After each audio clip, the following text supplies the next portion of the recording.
You tried your best, and you failed miserably, says Homer Simpson to his kids, Bart and Lisa, after they had failed at trying to do something. So the lesson is, he says, never try.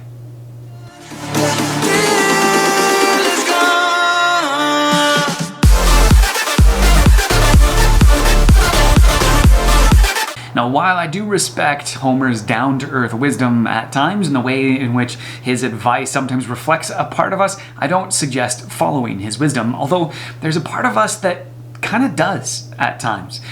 And there are plenty of times when I've followed this advice, not necessarily consciously, but subconsciously, this idea that, well, maybe I just won't try, or at least I won't try in public. And for me, it usually has to do with a sense of fear. Fear of what? I'm not 100% sure, but there's this fear that maybe I'll be rejected, maybe I won't be seen as competent as I think I am, or as I hope I could be. Maybe there's fear of judgment, or fear of being looked down upon, or fear of the comments that others might make. I went to the Festival of Faith and Writing one year in Grand Rapids, Michigan, and a part of that was to develop kind of a thought process or a theme for a play that you might want to write. And actually, as we went through this workshop, I came up with an idea for a play. And I had the starting and I had the ending and I kind of had an overall trajectory, but I never wrote it. And when I look back, maybe it was this fear of how this might be accepted by others or not accepted by others, or fear of the way that others might see or change the way they view me based on the thing that I might write in this play.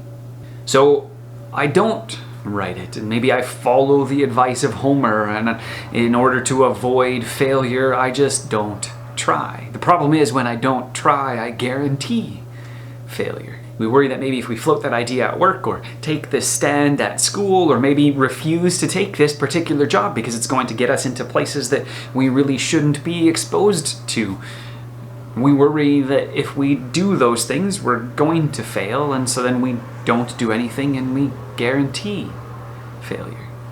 And I think for many of us, this has to do with our identity, who we see ourselves, and whether we will be accepted by others as ourselves. And we see this fear of, really a fear of rejection. I think that is for many of us, at least often that is for me.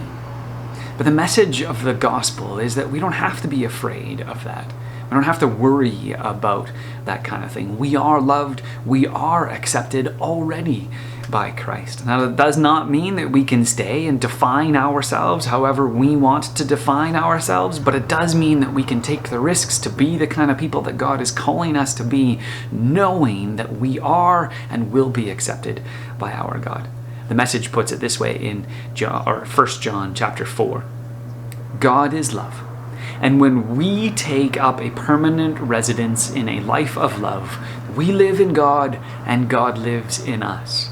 This way, love has the run of the house, becomes at home and mature in us, so that we're free from worry on Judgment Day. Our standing in the world is identical with Christ's. There's no room in love for fear. Well-formed love banishes fear, since fear is crippling. A fearful life, full of fear, full of death, fear of judgment, is one that is not yet fully formed in life.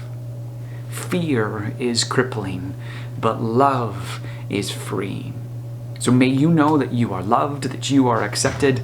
May you take the stand to do the things God is calling you to do, and in that may you know that you will never be rejected.